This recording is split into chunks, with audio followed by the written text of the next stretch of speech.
Hey everybody, welcome back to another episode of the Damage Report. I'm John Adrola. It is Wednesday, and thus it is William Barr Wednesdays. Sorry, it's also Jayar Wednesday. What's up, Jayar? How's it going? That's loud. How's it going? I'm just making sure that the camera pans over correctly. It's Jayar Wednesday.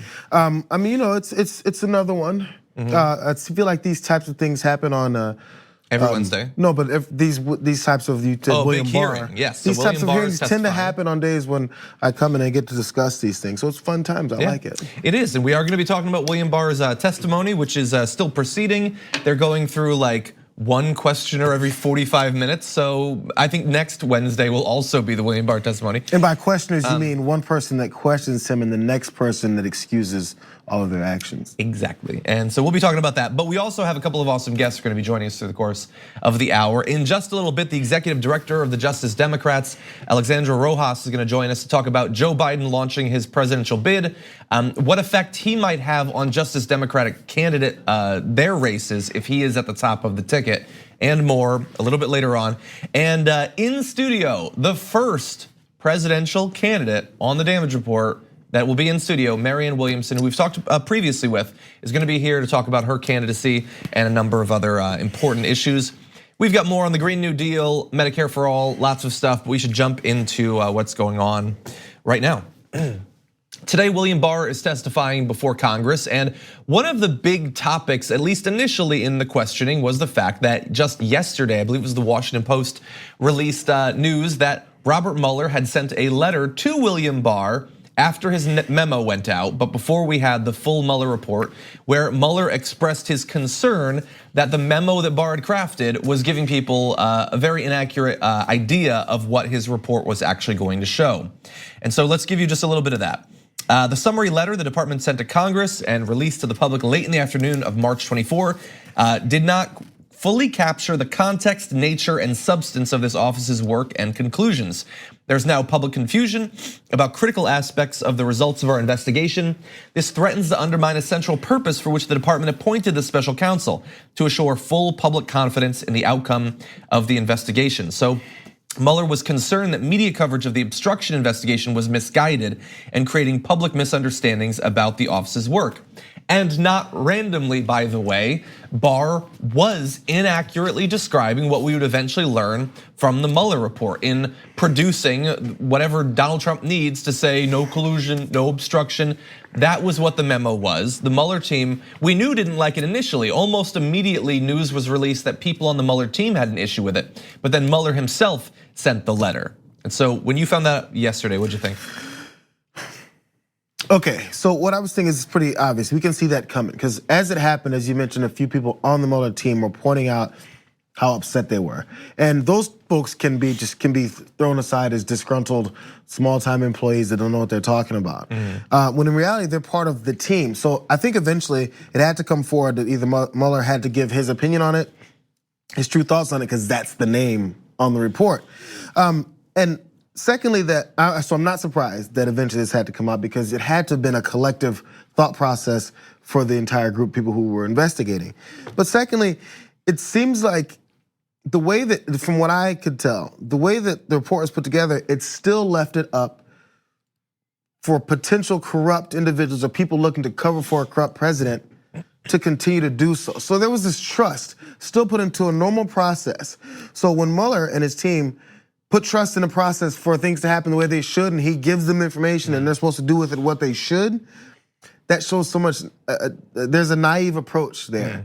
So you can't do things by the book when the people you're giving it to refuse to do so. Yes, but what I would say is one of the ways that it was inaccurately portrayed in the memo was, you're right that Mueller didn't like pull the trigger on some of this stuff, but Barr told people in that memo that Mueller had left it to him to decide, which is not what the report says. What the report says is, we believe this, in my view, BS, DOJ regulation that the president can't be indicted. And so there's no point in engaging in actually trying to say he obstructed justice or he did not. So instead, we're gonna lay out the evidence and then we're gonna have a couple of paragraphs about how Congress might be the one that needs to adjudicate this.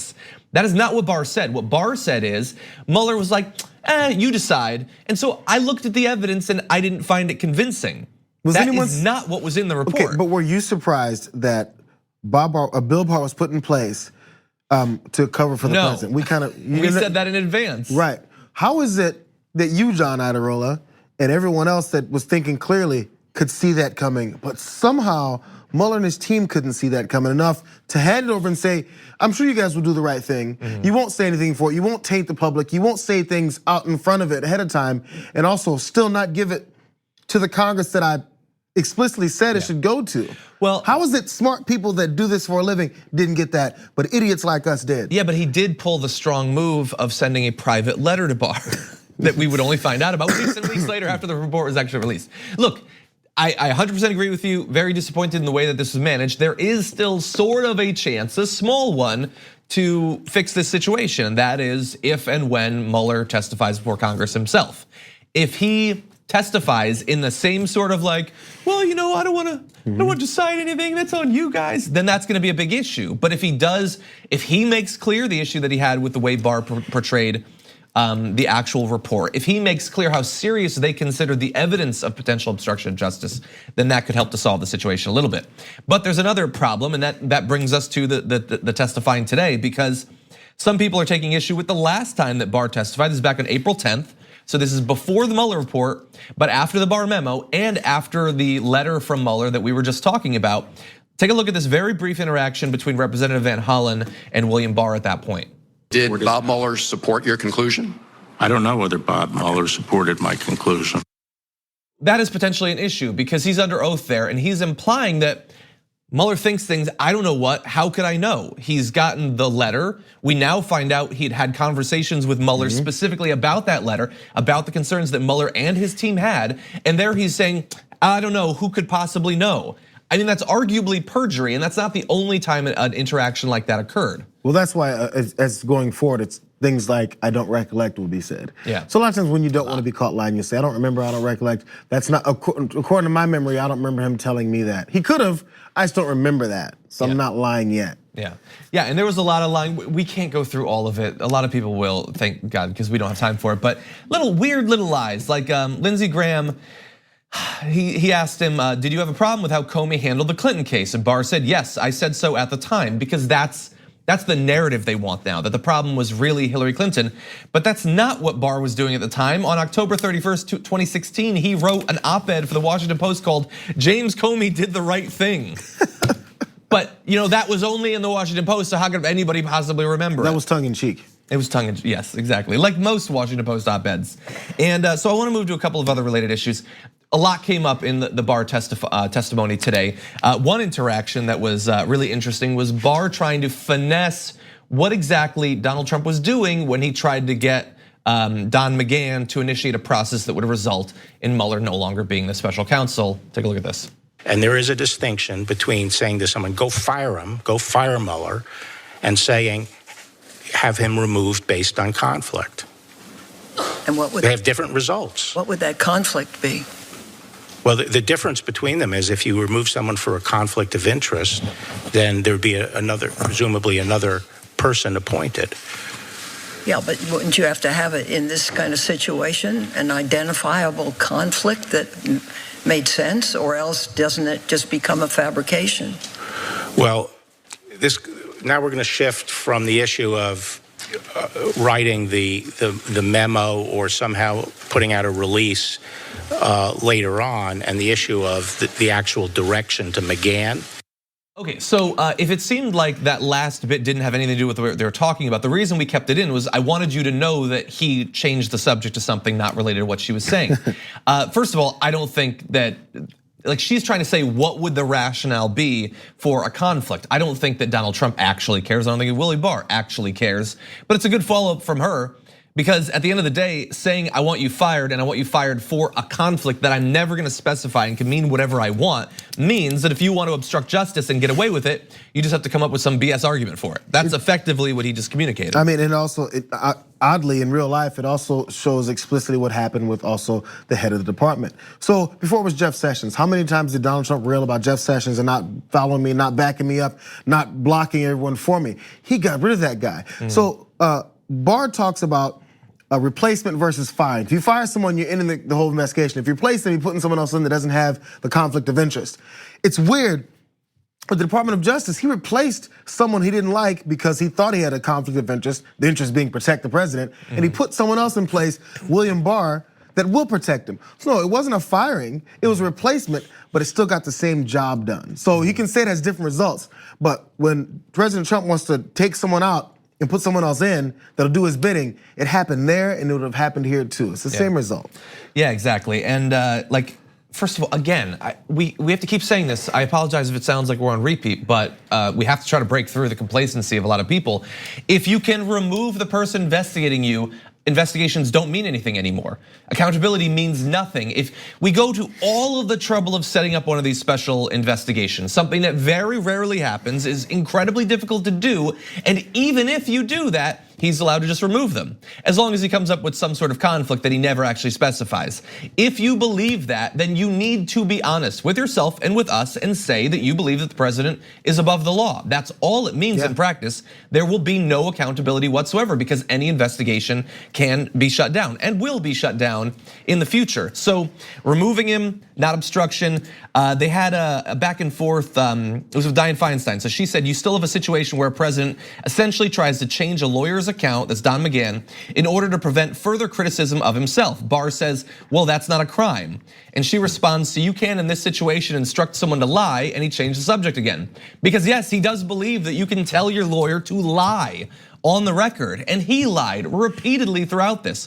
It was very clear, abundantly clear, if you watch just a couple of minutes of this testimony, that William Barr, his placard might have said AG, but he is not the Attorney General of the United States. He is Donald Trump's personal lawyer with a fancier title. That's the only reason he's there. That's why he said absurd things like, we haven't revoked executive privilege for Don McGahn. There's no we, that's the White House. You're the AG, you're in charge of the Department of Justice. There's no we, you're not his lawyer, and yet he can't help but slip up and reveal that he believes that his legal philosophy and strategy is inextricable from that being pursued by the White House. He needs to be removed immediately, impeached, forced out, whatever. William Barr has no interest in serving in that position, which is an incredibly important one, by the way, which seems to be lost in all of this. Well, it's not lost on Trump because that's why he put him there. Yes. He needs someone in that position to do extraordinary things to protect him from the truth coming out in every way possible, which is lie in front of Congress. Sure, fine. Forget, change the subject, do all that, as long as it's in best interest of me. Yeah, that's all the way it works. Yeah. So look, we're going to be watching as more of this develops. It's literally going on as we're filming this, but we do want to take a break. And when we come back, Alexandra Rojas of the Justice Democrats is going to be here. We're going to be talking about Joe Biden, other candidates. Stick around.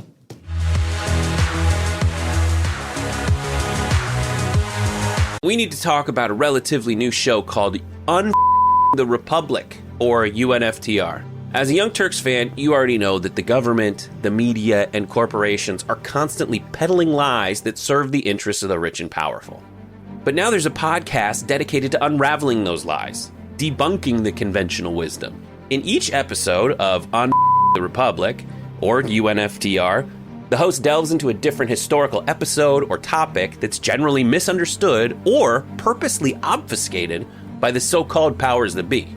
Featuring in-depth research, razor-sharp commentary, and just the right amount of vulgarity, the UNFTR podcast takes a sledgehammer to what you thought you knew about some of the nation's most sacred historical cows. But don't just take my word for it. The New York Times described UNFTR as consistently compelling and educational, aiming to challenge conventional wisdom and upend the historical narratives that were taught in school. For as the great philosopher Yoda once put it, you must unlearn what you have learned. And that's true whether you're in Jedi training or you're uprooting and exposing all the propaganda and disinformation you've been fed over the course of your lifetime. So search for UNFTR in your podcast app today and get ready to get informed, angered, and entertained all at the same time.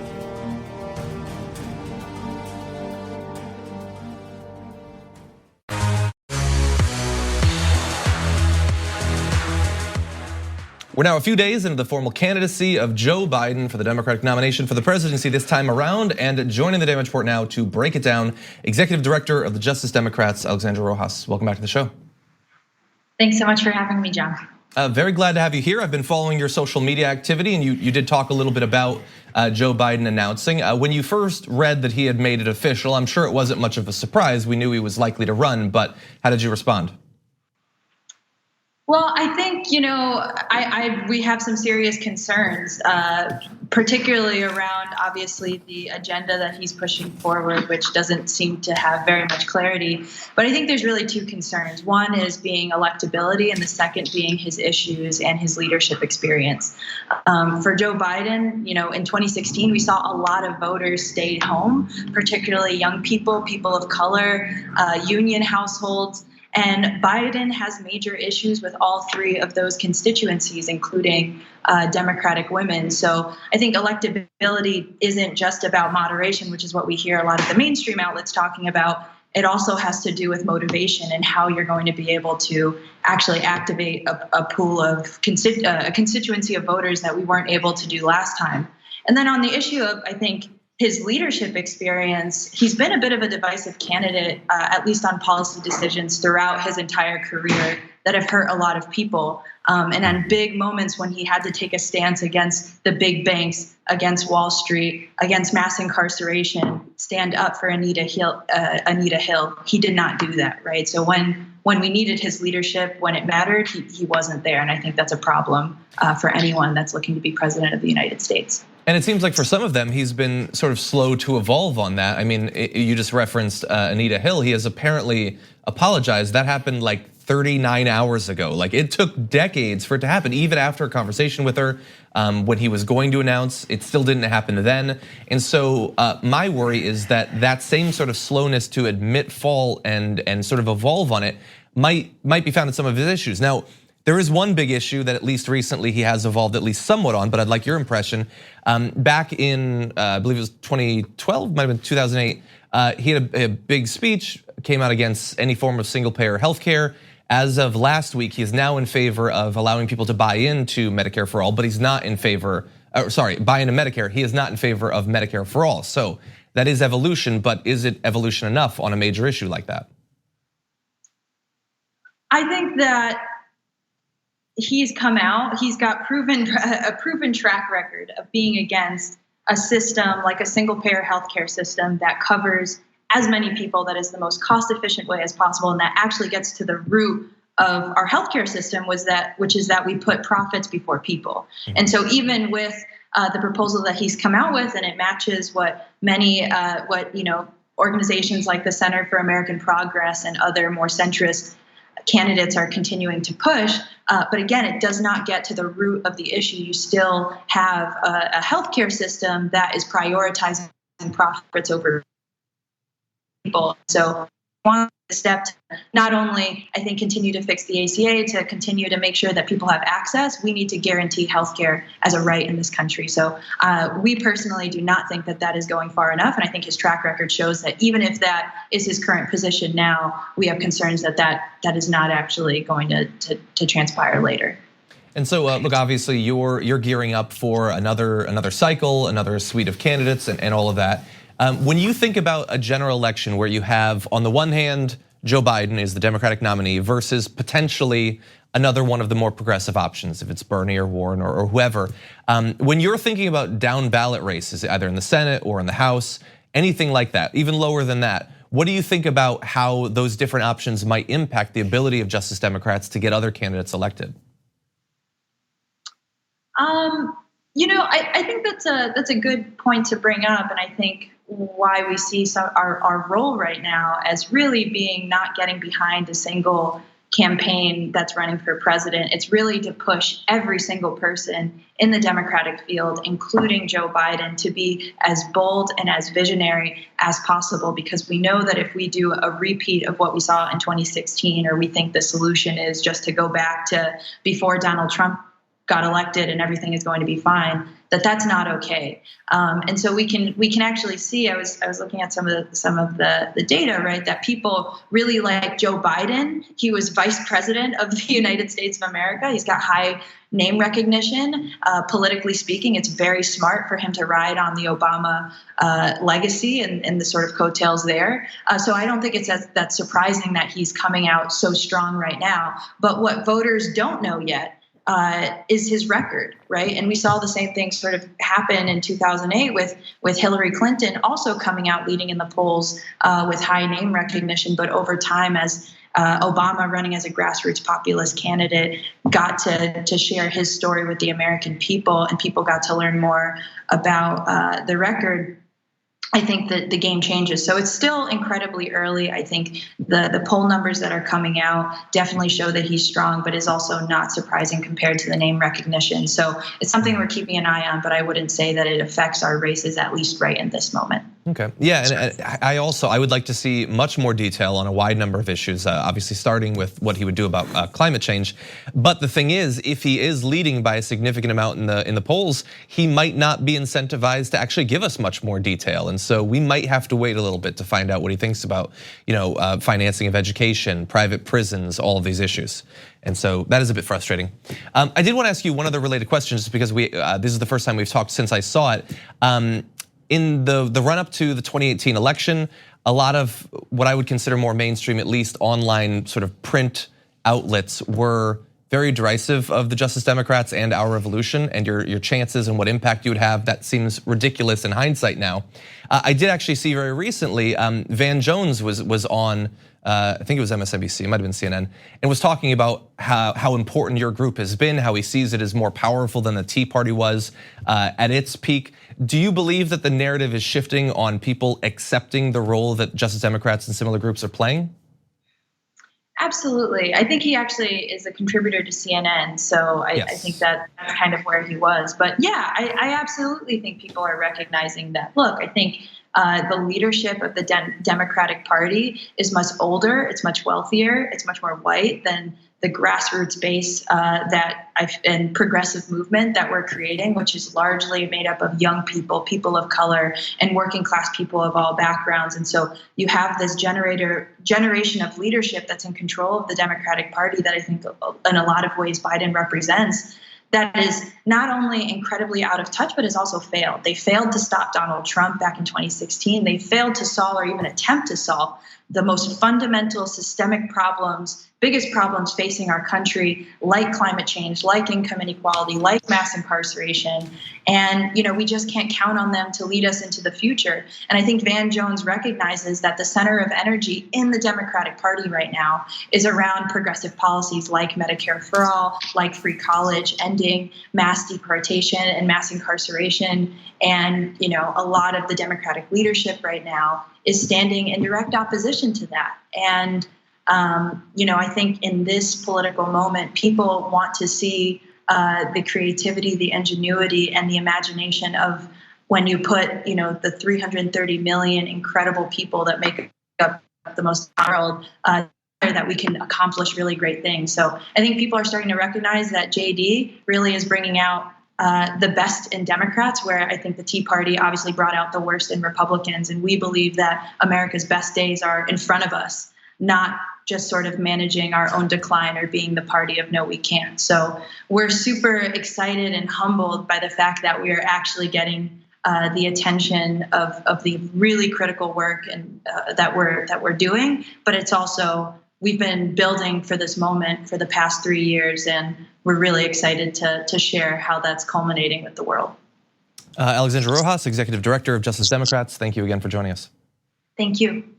We're gonna take a short break. When we come back, the Green New Deal, AOC evaluates Beto O'Rourke's new proposal. We'll break that down after this.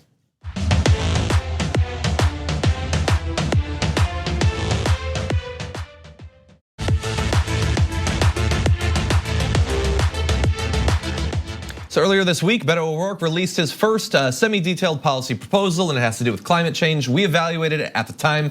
I give my impression of it. There was some good and some bad, but I think more important are the people directly working on getting the Green New Deal actually passed. So we turn now to the evaluation of Alexandria Ocasio-Cortez and the Sunrise Movement, who are also now familiar with Beto O'Rourke's plans. And AOC said, personally, I think we need to have more aggressive timelines than that, to be honest. I think that the science and the IPCC report report shows exactly what we need, and our legislation needs to be in line with that. So we don't have her detailed analysis of a number of different parts of the plan, but one of the major issues that many environmental progressives like myself had with it was that while he had previously, just a month ago or within the last month, acknowledged that we need to aim to be net zero on carbon emissions by 2030, in his plan that had suddenly changed to 2050. And so on the timelines, he seems to have very quickly evolved and produced a much more relaxed, sort of lackadaisical plan to get to net zero carbon emissions. So I mean, I wonder, a lot of times what could change this if you feel you need to take a softer approach when you're in the race like this. And as you can see, Alexandria Ocasio-Cortez comes out and says we need to make sure we do this in this type of timely manner, and maybe it frees her up. There's something about this. I don't know if it's necessarily the stress or if it's the perceived thought that you're supposed to find yourself in the middle in order to run for president, because Beto O'Rourke, once you're doing this, you're like, okay, let me make sure that people don't think that I'm one of those radicals. Let's go ahead and stretch this out, but still say I'm for it. It could be as simple as that. And it's kind of a curse for running for president, which honestly you don't have to do, but everyone feels they have to, especially on the Democratic side. Yeah, we're gonna turn to Sunrise Movement in just 1 second, but you just made me think think about, so Beto O'Rourke is doing what they're all doing, and he's trying to figure out what lane do I need to get into to have the best chance of winning this thing. And I think he is playing it all wrong. Like, what is he trying to compete with Biden now? Like, that is not gonna work. But imagine if Beto, a guy who, whether he in the end really deserved it or not, back in his Senate run, he developed a bit of a progressive sort of aura around himself. And when he wants to, he can sort of sell that in his speeches. Who has the ability, we've seen, to fund a campaign based largely on individual donations. He doesn't have to necessarily go to the big industries, even though he is choosing to do that. If he actually wanted to run as the most progressive candidate, if he had it in him to do that, I think there would be a lot of people, as long as they bought it, he'd have to be authentic, who would be like, yeah, it's like, okay, we love Bernie, but this guy's way younger, like he's more acceptable. Like, I feel like it's like just strategically, obviously that's not who he is. That's not what's going on. But if he actually wanted the best chance of running, that would be the way to do it. It's the hard thing about 20 candidates. Everyone's trying to figure out their one avenue. Yeah, I think he is totally bungling it, and I think Pete Buttigieg would attest to that as well. Anyway, let's move to the Sunrise Movement, who had this to say about Beto's plan. We're glad to see Beto release a climate plan as his first policy and commit to making it a day one priority for his administration. He gets a lot right in this plan. Unfortunately, Beto gets the science wrong and walks back his commitments from earlier this month in Iowa to move to net zero emissions by 2030. Beto claims to support the Green New Deal, but his plan is out of line with the timeline it lays out and the scale of action that scientists say is necessary to take here in the United States to give our generation a livable future. And just to be fair, I do also want to give you the response of the Beto campaign to these criticisms. This is their statement. This historic $5 trillion investment is not only the world's largest ever climate change investment in infrastructure, innovation, and our communities, but is also in line with the 2050 emissions goal of the Green New Deal, which is not really an accurate read of what the Green New Deal is trying to achieve. It might be true that this is the first big proposal by a presidential candidate on this level of magnitude. But I do think that he is, again, he's stretching the purpose and intent and plan of the Green New Deal in a way that I, for a couple months now, have been telling people to be on the lookout for. It's getting harder and harder to do it. I mean, the era of running for any kind of office now, when everything you've said is remembered and repositioned and presented to you in every way, it's tough now. And you got different organizations that actually have their agendas strictly to get things done with climate change and with our environment. And if you give us pieces of it, each of those is gonna take a piece from you and talk about what you said and what you promised before and what the reality of the situation is. It's harder and harder to do it, so you just have to go straight forward and do what you're gonna do and be unapologetic about it. Playing in the middle will get you picked off from more ways. Exactly. Well, we'll see if he will adapt to that over time. For now, though, we do have to take a short break. When we come back, presidential candidate Marianne Williamson will be joining us in studio after this.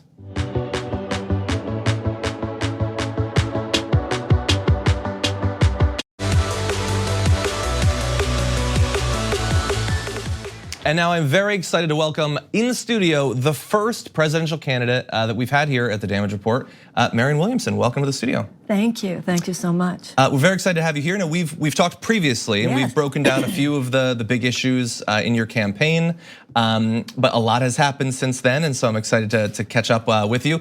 You brought a copy of your most recent book, Politics of Love, a handbook for a new American revolution. Before we get into the candidacy, tell us a little bit about the book. How is this the handbook for a new American revolution? Well, obviously, 2 days ago I was at the funeral in San Diego of Lori Kay down at the Chabad synagogue there.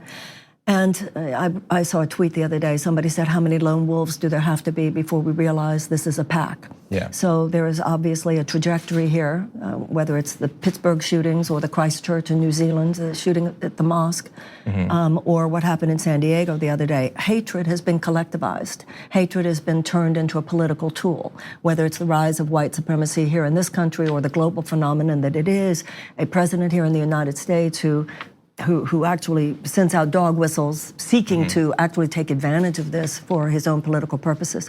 We need to collectivize love. Many more people love than hate. But those who hate are serious, they are convicted, and conviction itself is a force multiplier. So we must become as convicted behind love and mercy and compassion and justice as some people are convicted behind hate. And that means our commitment to love, not only the love of our own children, but children on the other side of town, children on the other side of the world. A realization that the love of our home must include the earth itself, which is our collective home. It means that we must be willing to take a serious moral inventory and to admit the exact nature of our own wrongs and our character defects as a nation when it comes to such things as race, racial reconciliation, reparations, Native Americans. It means dealing with the rescue that is necessary of millions of chronically traumatized American children, 41 million Americans who are hungry, and dealing with the fact that our national security agenda is run more by a machinery having to do with endless preparation for war rather than proactive waging of peace. So I think that when you look at the founding of this country, it was not just a political step forward. It was a spiritual and moral and philosophical step forward, what people can be when we are at our best, and that people should have the opportunity to do that. We have now started capping people's dreams. We need to unleash people's spirit. We need to reclaim ethics and morality and deep humanitarian democratic values at the core of our economy and our governmental functioning. And to admit the level of corruption that has eroded who and what we are. And when we do that, we can change everything. But incremental approaches, like you talk about this candidate or that candidate, tweak a little here, tweak a little there, that's just addressing the symptoms, and that's not addressing the cause. Yeah. And wow, you raised a lot of points there. And if that is what you want to run on, it's going to be pretty easy to differentiate yourself against the incumbent. I have to differentiate. It is different. Yeah. So. Well, I mean, like I immediately thought of the news. I think it was either on Monday or late last week that they had considered sending migrant children to Guantanamo Bay to be held there, which is, I think, like if you created an advanced artificial intelligence to come up with the most cruel policy imaginable, it might come up with that if you gave it enough time. Well, I had not heard that. But that is so deeply horrifying. As is true of a lot of what goes on in government these days. So I saw a press release that your campaign just very recently put out calling for the establishment of a Department of Domestic Peace Building. What would that department be tasked with doing? I mentioned before about the millions of American children who are chronically traumatized. We should see large groups of desperate people, whether here in this country or around the world, as a national security risk. Because whenever you have large groups of desperate people, they are more vulnerable to ideological capture by genuinely psychotic forces.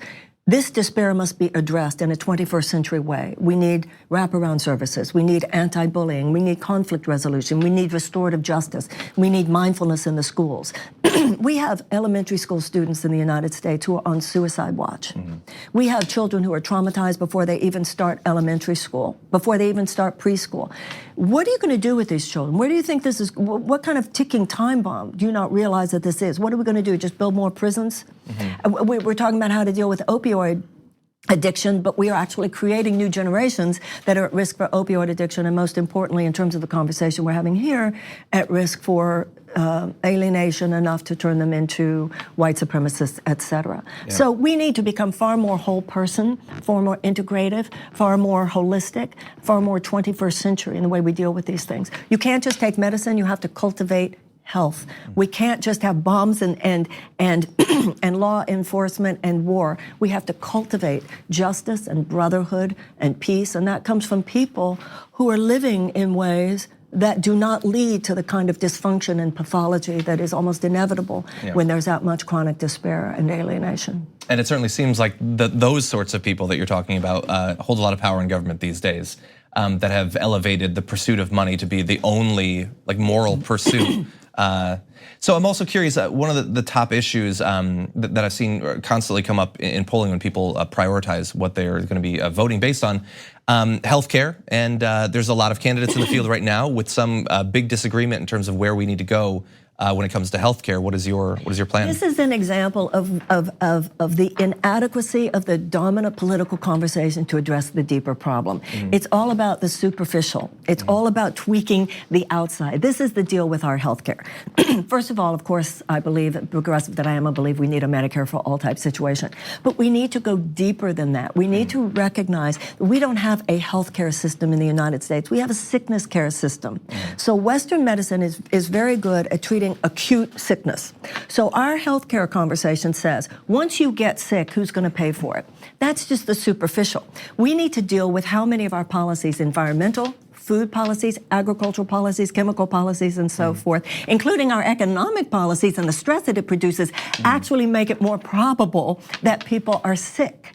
So I want to have policies that make it more probable that people will not be sick to begin with. And that will include, by the way, preventative measures, things that support people in better health, like diet, exercise, and so forth. So with my plan, which would include that, there would be fewer healthcare costs to begin with. This is an example, like I said, this is where this 20th century model, let's just talk about who's going to pay for healthcare. That is inadequate. We need to go way beyond that and talk about root causes.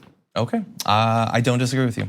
So as we're talking right now in DC, William Barr is testifying, and he's talking about some of the issues that people have had with his interpretation of what was in the Mueller report before we saw it. There's a big disagreement between different groups of Democrats in leadership and in Congress right now about what should be done going forward. Are we just done with all of this? Are we moving on? Are we going to let the voters adjudicate it in 2020? Now you're running for president. It's not something that you directly need to be dealing with, but what do you think the strategy should be? Well, it's important that Barr testify, and I think McCann should testify, and I think Mueller should testify. And I think the Democratic Party needs to have the spine to stand up, to do its job in the House, to really stand for the fact that this is a co-equal branch of government.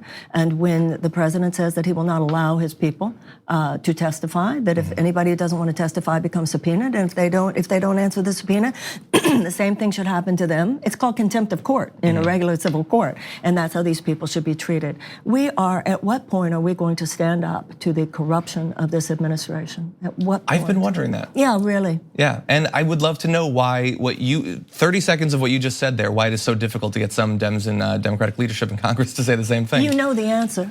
You know the answer. Yeah, I can come up with a few. Yeah, because there are so many people, and many of them are in the Democratic Party, who really do want to assuage the pain that is produced by all this corruption, but will not challenge the underlying forces that make all that pain inevitable.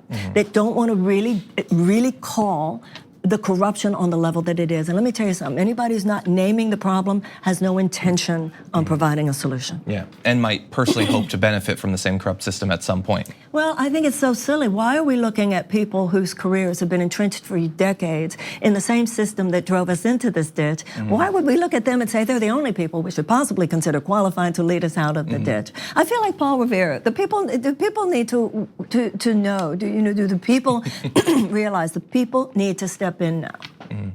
I hope so. I hope so. I have one more question for you, just because before we began talking, before the cameras were rolling, you were saying that you don't shy away from being honest when the cameras are on in the same way that some people do. So there's not a lot of scandals yet in the Democratic primary, but one minor policy-related scandal, I guess, that came up was when, so Bernie Sanders was talking about how he believes that those who have served their time in prison should be allowed to vote. He also believes that people currently serving should be allowed to vote as they they are allowed in many countries. And almost immediately, a number of other contenders disagreed with that, and it became this contentious thing in cable news. This, to me, is one of the focal points of a larger conversation about re-enfranchising people and making our democracy as vibrant as possible. Where do you stand on these issues? I feel that once somebody has left prison, that an important principle of justice here is that your debt to society has been paid. So I think once somebody leaves prison, that we should do everything possible to help them re-enfranchise, to help them re-enter as productive members of society. So the moment you leave prison, I think no matter what you were in for, you should be able to vote. While you're in prison, no. I think that's part of you're serving your time. And we have to remember, I'm very sensitive to victims' rights as well. So while somebody's in prison, I don't see why they should be given the right to vote. The minute they leave, anything possible to help them re-enter society and live productively, that's what we want because they have paid their debt.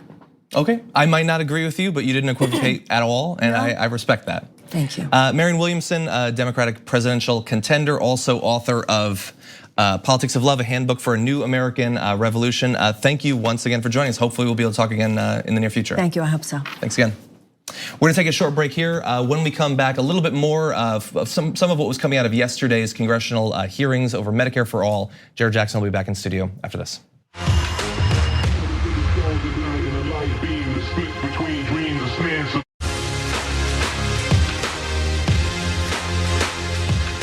Yesterday saw the first ever Medicare-for-All hearings in Congress, and I just want to show you a little bit of a reaction video that Alexandria Ocasio-Cortez provided about what those hearings represent. Hearings educate the public, and I think that what so much of the resistance to this comes from special interest, it comes from the for-profit insurance companies, it comes from big pharma, because they're scared that when people actually start to learn the substance behind Medicare for All, that you can pay for it, that it results in higher healthcare outcomes, that it is enormously just, and that it could be some of the most transformative policy that we've had in our healthcare crisis and affordability crisis in the country. Once all of that gets out, then the cat is out of the bag. And this movement will really start to roll in a legislative way, and it will start to build momentum in a legislative way. But there is no other legitimate plan in this country for healthcare that has popular support other than single-payer healthcare or universal coverage brought in by a public option. And those are really the only elements in this discussion in terms of a solution. And I get that some people might see that last point as being a bit reductionist, but what other alternative plan is being provided? Like Republicans have been, like they haven't produced one plan for every 30 repeal attempts that they've had. I honestly could not tell you what Mitch McConnell thinks we should replace the ACA with, but we do have a couple of competing options. She gave both single-payer healthcare and effectively a public option. There are candidates running for president that support one or the other or both, but that's really the only conversation going on right now. Yeah, thoughts about that hearing yesterday. If you go through it, you can see it looked like it was almost a public access feel to it. And watching it on the screen, I had at least, it was like the old school where the edges are, it wasn't the widescreen, right? It's 480p, It was given such an unimportant approach. And also even some of the committee members in that were talking about how this committee doesn't mean that much anyway. It's not a big enough deal. It's gonna go to a more important, stronger committee later. So they were downplaying even their own hearing that they were having. But if it gets the kind of coverage that, say like the Barr hearings and stuff get on major networks, you'll get a chance to also see what a lot of the opponents say to something that's so sensible. AOC talked about how we get more on it, but then you also see what the opposition is. A lot of times it's so senseless, you almost can't support someone who is that dismissive of something that's so helpful. You know what I would like to see, what I would like to set up is, so we would want it to not be in the rules, committee or whatever. I know that Pramila Jayapal was perfectly fine with that. That's totally fair. It's her bill and everything. We should have unofficial committee hearing meetings where we bring in the actual experts and witnesses. They had a few good ones, but they also had a few that were a complete waste of time. We get the actual people that should be talking about this. We get AOC, Ayanna Pressley, a few others, and we ram it down the mainstream media's face and make them talk about this and get those big names that will actually bring that in and have a substantive conversation. We did have a bit of that yesterday, but to the extent that Republicans could derail it, they did, and they raised nonsense points, they brought in nonsense people, and on an issue this important, we can't afford that. It's good that we hear those nonsense points though, because then you find out who the bad guys are, and from their own mouths. I know who the bad guys are. Thank you as always, Jayar, for joining us. Yes, thank you. Great to have you here. Thank you again to Marianne Williamson and her campaign for making time for us. Thank you for watching. If you haven't already reviewed and rated the podcast on iTunes, there is still time to do that. If you don't, I'll know, and I'll see you tomorrow morning. Thanks for listening to the full episode of The Damage Report. Support our work, listen ad-free, access members-only bonus content, and more by subscribing to Apple Podcasts at apple.co/TYT. I'm your host, John Adarola. I'll see you soon.